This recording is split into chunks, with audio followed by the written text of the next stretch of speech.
we have Pastor Rob McCoy. Now, Pastor Rob probably doesn't need much of an introduction to anybody around here. He is the first pastor who stood up and said, take me to jail if that's what it takes.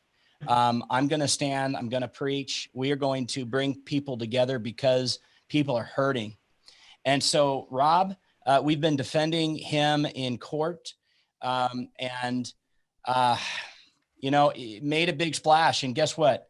The county the county of Ventura backed down.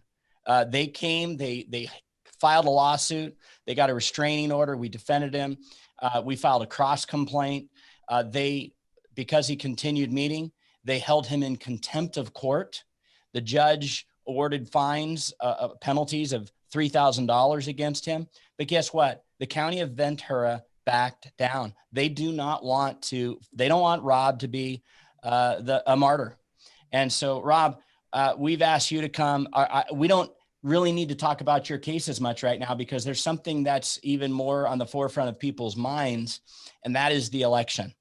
And I'll be honest, I have been so busy because we're trying to keep Mike out of jail, Pastor Mike McClure. We're writing briefs. We're going into federal court on his case, et cetera, et cetera. And this election chaos is incredibly frustrating.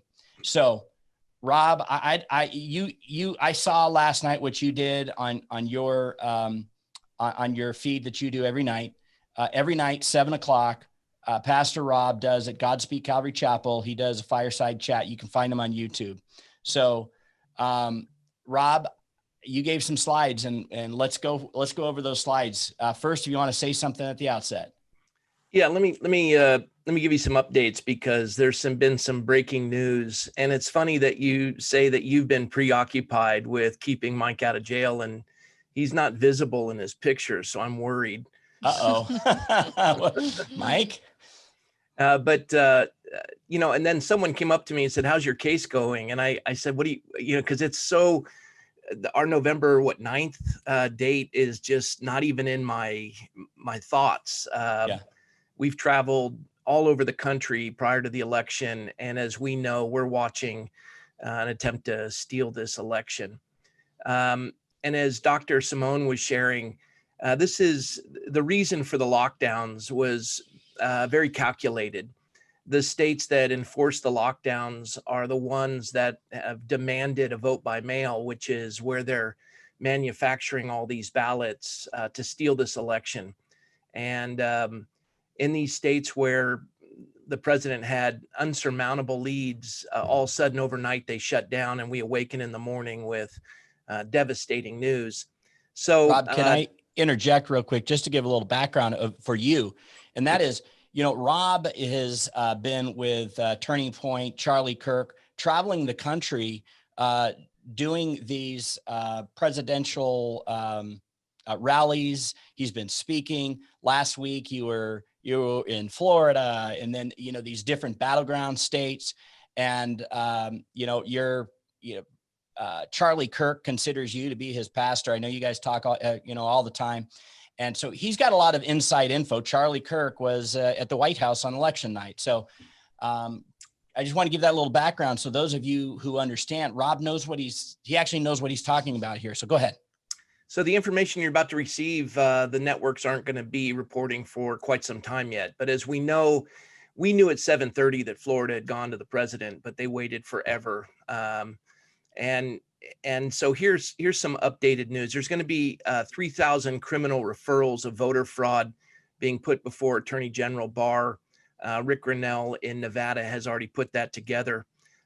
In Pennsylvania, President Trump has 53,221 vote lead, and 7 remaining counties are heavily skewed Republican, where President Trump was plus 37, plus 18, plus 30, plus 25, plus 43 in one of the areas, plus 15.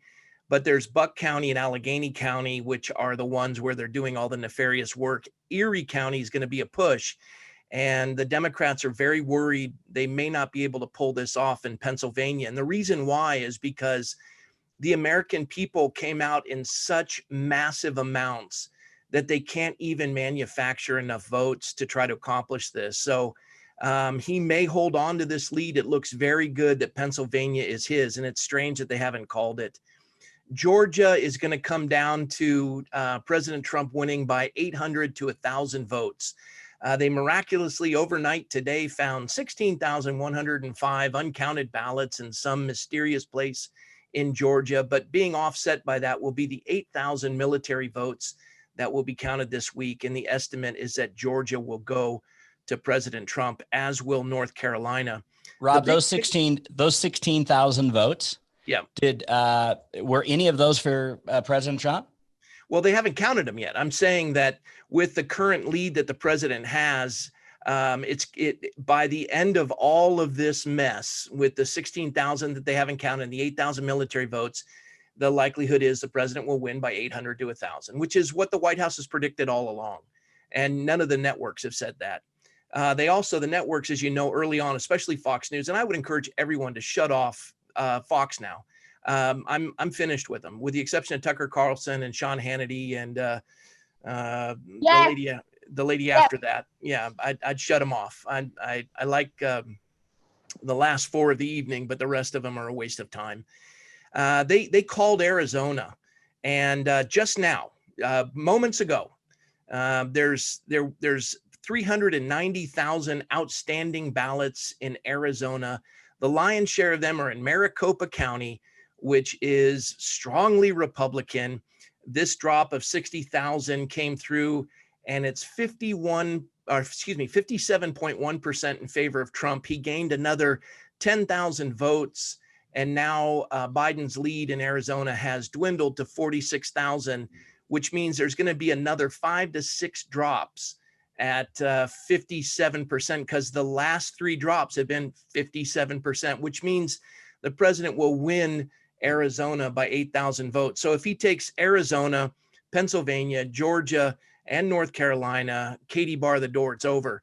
And we can include Nevada, because there's some nefarious activity where Rick Grinnell said 3,061 criminal referrals have been sent to Attorney General Barr for Nevada alone. There are upwards of 6,000, which are people that did not live in the state and did not legally register. And it's very apparent. So those will be thrown out. In addition, there's a number of cases. So Rick Grinnell's neck deep in all of this, and that's going to prove itself to be very positive in the president's case. So suffice it to say, the president hasn't lost this election. I'll walk you through some of the slides of the evening of the election. I'll do it briefly because I know you folks are bored to death and you have nothing else to worry about, and the election doesn't mean much to you. Let me make sure we're ready with the slides. We good to go, Jake? Yeah. Okay. So President Trump won the highest share of non-white vote of any Republican since 1960. So anyone saying that he's a racist and the Hispanic vote, the black vote, highest of any Republican candidate since the 60s. This is unprecedented. And the voter turnout in the majority of the states has been roughly in the high 60s. Let's go to the next slide. Not sure how to do that. There you go. Maybe I have control of this. There we go. Every GOP candidate that flipped a Democratic seat is either a minority, a woman, or a veteran. This is the new Republican Party. This is an amazing. So they were expecting to lose seats in the Senate and the House. They've gained seats in the House. I'll show you that momentarily and what's to be expected. They've retained the Senate. Let's go to the next slide. Like I said, I'll try to do it as quick as I can. This is kind of a tragedy of the election in Colorado. One of the areas that you voted for in Colorado was to restore gray wolves, and that won with 50% of the vote. But to ban late-term abortions, that lost. And as G.K. Chesterton said, wherever there is animal worship, there will be child sacrifice. Colorado is a train wreck, and they need a lot of prayer. This is tragic. That is shocking. Look at that. Yep. To restore gray wolves on the same slide. And here they are voting for against really the ban on late-term abortions. Wow. Tragic. And it wasn't even close. Nope. It's like 5 million more votes for no. Let's go to the next slide. This is what the country looks like right now with all of our analysis. Just a joke. Let's go to the next one. The Pennsylvania Supreme Court has overruled the Commonwealth Court ruling favoring the Trump campaign on watching the mail-in ballot count in Philadelphia. The mail counting is resuming, although Allegheny County has taken the night off. They don't have enough to pull this off. Philadelphia mail-in ballot count has been temporarily halted as Democrats have gone to the Pennsylvania Supreme Court to try to reverse the Commonwealth Court ruling allowing Trump observers. They don't want anyone to see what they're doing, basically. Didn't they actually put up, we're Yes. putting up big Yes. cardboard across the windows to prevent people from seeing inside the vote count? Yep, that's what they did. Let's go to the next slide. Whistleblower. This is interesting. James O'Keefe with Veritas. You want to check it out. I watched the video in its entirety. It's a mail worker, United States Postal Service whistleblower detailed directive from superiors to backdate late mail-in ballots as received November 3rd, 2020. So they're accepted, separate them from standard letter mail so they can hand stamp them with yesterday's date and put them through. So they're on record, and this is going to be investigated by Attorney General Barr. Next. Kimberly Strassel, fascinating. She said 7 Milwaukee wards report more than 2020 presidential votes than registered voters. Biden netted 146,000 votes in Milwaukee City, and this was on the wire. So they've already manufactured more votes than registered voters in those cities. This will be observed. Let's go to the next one. Wisconsin voter turnout by year. You can just see it. I mean, when Obama won the presidency, no one's ever equaled that. And then you drop down to a man who was living in his basement and we never saw him, has almost hit 90% voter turnout as a result. That's pretty fascinating. So, and let's go to the next one. Further evidence of voter fraud. Obama won landslide election 2008, 68 million votes. This was the highest ever. Nobody has come close or has ever breached 70 million until Trump gets a landslide amount of 68 million. And somehow Biden is the first man to cross 70 million. Where was this silent majority? Obviously not at his poorly attended rallies. Numbers don't lie. This is the 30 million mail-in ballots that were sent out and then distributed throughout the swing states. So just to tell you, this isn't over. And the national media is going to try to tell you it's a Biden victory. No one's buying it. Don't just turn off the television. Go to Newsmax, go to Breitbart, tune in to Turning Point, listen to Charlie Kirk, hook up with Rick Grinnell, go to the War Room with Steve Bannon. We have to do alternative news sites. 50% of Trump's tweets were flagged. The president of the United States, this is a coup attempt, and everyone needs to get a lot smarter and quit worrying, work hard, show up at these protests, start participating. And what I would tell you to do is write, call, phone in every single one of your representatives or every Republican you know. Where are they right now? Why are they so silent? They need to be in support of the president, and let them know. Just pour into every one of their offices. Let's go to the next slide. While we were asleep, Michigan just happened to find 138,339 ballots, and they all happened to be for Biden. That's like taking a coin and flipping it 138,339 times, and it's always heads. Hey, The Rob, statistical probability is unattainable. Yeah, Rob, what do you say that, when I woke up the next morning and I'd heard, oh my gosh, there's suddenly these 138,000 ballots, and they're all for Biden. And they say, well, that was Detroit, and most of the people that live in Detroit are black, and Biden's got the black vote. To me, I just was like, oh my gosh, that is so racist, number one. But I can't believe that. And some people I almost thought that now this can't really be true. Rob, do you know, is this really true? That's true. And no Republican candidate has pulled more black votes than Donald Trump. So this is statistically impossible. Let's go to the next slide. When you woke up in the morning, this is part of it. It's so both Michigan and Wisconsin have vertical lines where Biden votes were injected in it. And you can see this. This is what you woke up to. Take a look at the next slide. Next slide, Jake.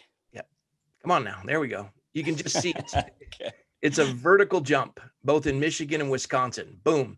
And as a result of this, Joe Biden has come up with a new campaign slogan. Let's go to the next slide. His campaign logo. All right, let's keep going. I want to get through this. I'm almost done. Georgia, 99% reporting, 3,635 vote difference. And as I told you, there's still 16,105 votes they found. They were supposed to call it today, but miraculously they found these 16,000. They're still waiting for the 8,000 military votes. They're not going to be able to cover that lead. It's just not statistically possible unless they mess with it. And Georgia has a little bit more of an ability to cover that than Pennsylvania, Michigan, Wisconsin.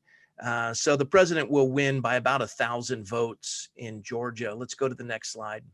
Still, the networks aren't declaring that. Trump leads in North Carolina with 76,000 votes, Pennsylvania with 64,000, although now that's dropped to 53,221. But none of the national networks are going to call that. Let's go to the next slide. They're refusing to call Georgia, North Carolina, and Alaska. Alaska hasn't even, I don't think it's been called yet. At least it wasn't when I started with this. And because they don't want Trump to be visibly close to 270. If they called all those, take a look at what it would look like. Let's go to the next slide. Trump would have 269, Biden 253. Trump has Georgia, North Carolina, Pennsylvania. Biden does not have Arizona. That goes into his category. It'll land with Trump. We're seeing this. The numbers are very clear. So let's go to the next one. This is the good news. 416 House races appear decided. Democrats 212, Republicans 204. That's plus 10 for Republicans. 19 seats remain GOP lead in 10 of those 19 seats. To win 218 House majority, GOP would need to win all districts they're leading in, plus California 25, Georgia 7, Pennsylvania 17, and Utah 4. The Democrats did not expect this. And so we are winning in these House seats. Let's go to the next one. And this is for folks who've been, all these pastors are saying, instead of participating and pushing back and saying this is fraud, they keep telling me God is in control no matter who wins the election.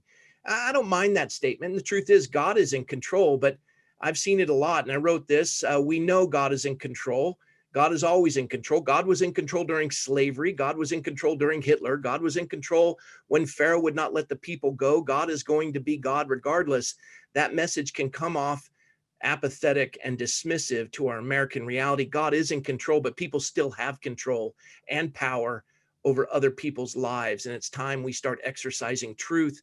And this is the response you give to anyone who says that. Let's go to the next slide. I partly agree, of course, saying God's in control as an excuse for apathy or disobedience is sinful, but saying God is in control as comfort in the midst of chaos is absolutely appropriate and right. God's sovereignty isn't reason for complacency, but it is our reason for serenity in the times of complexity. God's in control, but it's not an excuse for you not to be participating. I don't know if there's any more slides. Let's see. Next. Yeah. Those who cast the votes decide nothing. Those who count the votes decide everything. Joseph Stalin. And I think I have one more, maybe. I don't know. Yeah. Thomas Paine. Tyranny like hell is not easily conquered, yet we have this consolation with us that the harder the conflict, the more glorious the triumph. Is that it on the slides? Yeah, Sure looks is. like it. Yeah, let me just finish by saying that, folks are discouraged. You wanted to wake up and say, oh, it's all great, and we work so hard, and evil doesn't rest. This tyranny is not going to stop. And the only ones who can stand in opposition and protect the American people and people across the world are those who are defenders of truth. And that's the pulpits of America. And to fall prey to the tyranny of being muzzled and distanced and play in line with a governor who is destroying our families and our economy, all for the sake of manufacturing votes to steal a nation, you can no longer be complicit to this. You have to stand and participate. From this point forward, you now know the reason for this. Dr. Simone has pointed it out. Dr. Dan has pointed this out. All of these frontline doctors have put their entire careers on the line. Lost This their is going to cost jobs. us something. Their careers. This is going to cost us something. Our founders pledged their lives, their fortunes, and their sacred honor. So I don't want to hear any excuses. And it's not about you and your security and your safety. It's about your kids and your grandkids. You know, the Israelites wanted freedom, 3 to 5 million of them. They cried out to Pharaoh. God sent Moses. Pharaoh said, "Who is God that I should obey him?" When when Moses said to Pharaoh, "Let my people go," God told him to do it. And Pharaoh said, "Who is God that I should obey him?" He said, "I'll show you what I'm going to do, Pharaoh." He doubled the brick output and reduced the materials, and all of the slaves, they complained. You see, people want freedom, but they don't want to work for it. They don't want to suffer for it. Well, for 244 years, you and I have enjoyed freedoms that others have bled and died and suffered to secure. And enough is enough. And if this isn't enough, the president is under siege. And every American in this country needs to stand up and say, not on my watch, not for my kids or my grandkids. I don't care about the court case November 9th. Take everything I have. Liberty's worth the fight. And Tyler and Birch, you know, my favorite definition of a friend is that when the whole world goes out, they come in. And that's Bob Tyler. That's Netta. It's all of this organization. They're the only ones. It's not everyone on the television and the ones that are generating all the income telling us that they're fighting for our freedoms. They didn't call me. They weren't sitting with me in the court. These folks were. And they're contending in a state everyone else has given up on. And I don't know what wealth is out there or what you are considering as far as donating, but I know this, you won't own any of it if folks like this aren't contending for liberty. We have got to sacrificially give and fight, not just for California, but for this nation and all mankind. This is the only hope of freedom left. And it's worth everything you have. And I would encourage you all, dig deep. Rob, thank you. Thanks for those kind words. I just want to add, Dr. Simone Gold, she lost her job. I know. She stepped out. Simone, you want to say something? She is a physician with incredible, with an incredible resume. And by standing out and doing what she's doing, she's lost her job. Her income has gone to zero. Folks, man, we are in a battle for our lives. And Rob, thanks for saying that. Rob, you're going to be in Arizona at a rally tomorrow, right? With Charlie Kirk? Yep. Yeah. Simone, why don't you wanted to say a couple words. Go ahead. You're muted. You're muted, Simone. My apologies. I'll be really, really quick. I was taken aback by what you just said, Pastor McCoy. I just want to tell everybody that I have looked for I forgot like the purpose of this call was to like gather more people. And let me talk as emphatically as I can. I have talked to the best and most famous attorneys in the country. Okay. And they are not stepping up the way Robert Tyler did. He could tell you privately, I even hired, he doesn't even know the whole story of who I went to, but you've seen them all over Fox News, the most famous attorneys in the country. I'm so happy to be working with you, Robert. And I can't emphasize enough, Pastor McCoy.